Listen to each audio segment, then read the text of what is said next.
会变钱的帽子。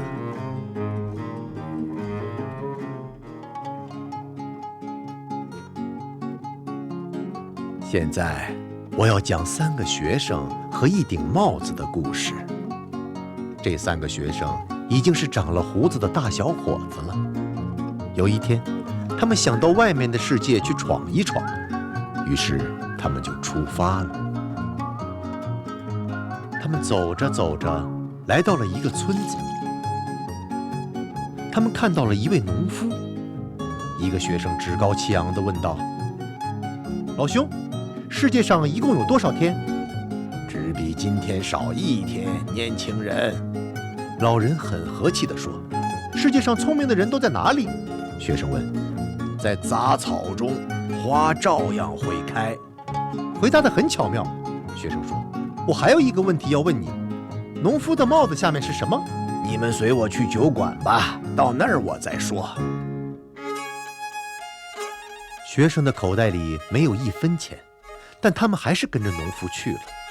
农夫先走进酒馆，悄悄对老板说：“酒上到值5福林的时候就停。”大家坐了下来，老板端来了酒，几个人愉快地喝着。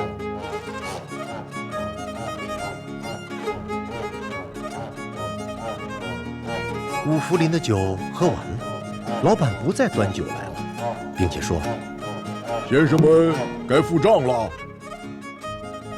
学生们没钱，所以付不了。“这顶帽子会付的。”农夫说。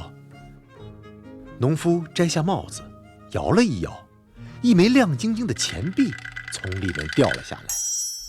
“先生们，看到了吧？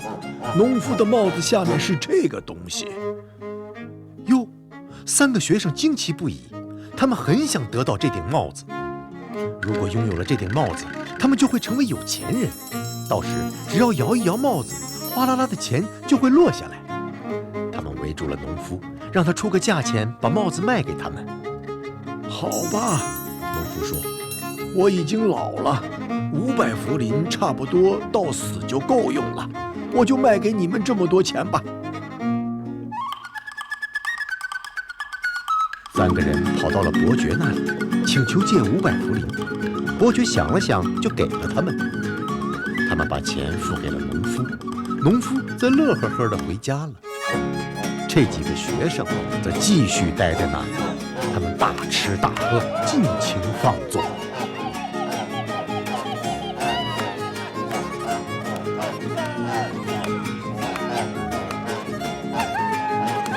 到了结账的时候，他们摇了摇那顶帽子，但是1枚钱币也没出来。现在该怎么办？付不了钱，他们必须要留在酒馆里做工抵债。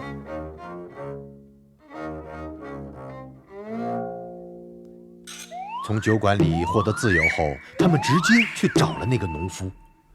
“我们到村子里去，然后像这样或那样教训一下骗了我们的农夫。”这时候，农夫想在家里藏起来，可他东藏西藏，他的老婆总能找到他。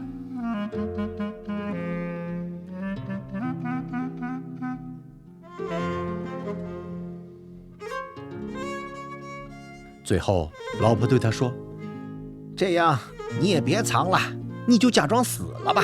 你躺在这个板子上，我再把你盖上。学生们来了后，他们对一个死人也不能怎么样。”于是2人就这么做好了。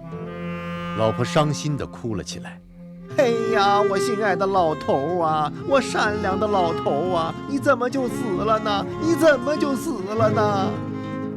学生们来了，问老妇人：“你在哭什么呢？”“哎呀，孩子们呐，我怎么能不哭呢？我老头躺在这板子上，我成了孤苦伶仃的寡妇。”“你不用哭了，他生前就是个大捣蛋鬼，上帝保佑他吧。”墙角上有一把杖杆，一个学生气不过，便拿起杖杆打了打老人的脚掌。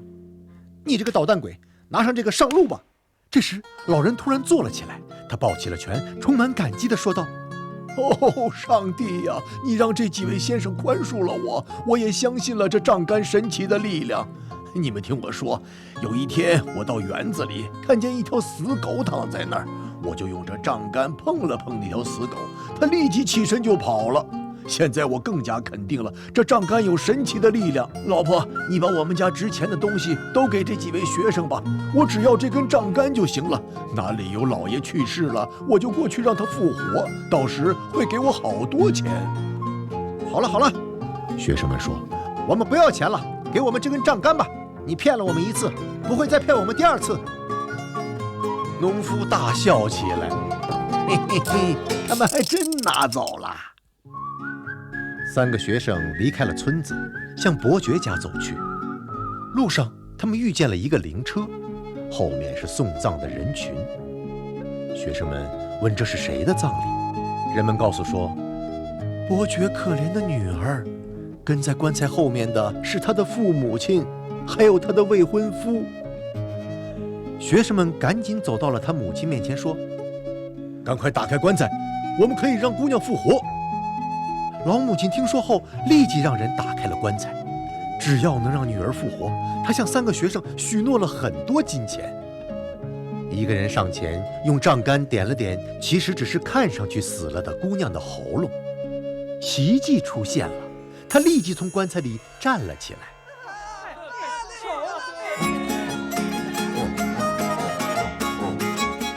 嘿，人们非常高兴，葬礼变成了婚礼，大家热闹非凡，尽情地欢乐着。3个人得到了1整车的金子，非常高兴。路过农夫家时，也给了他1袋金子。他们再也没有用着杖杆试着做什么，因为一直保持着怀疑，毕竟它没有那么神奇的力量。他们又返回了学校，最后也都完成了学业。我的故事也就到这儿了。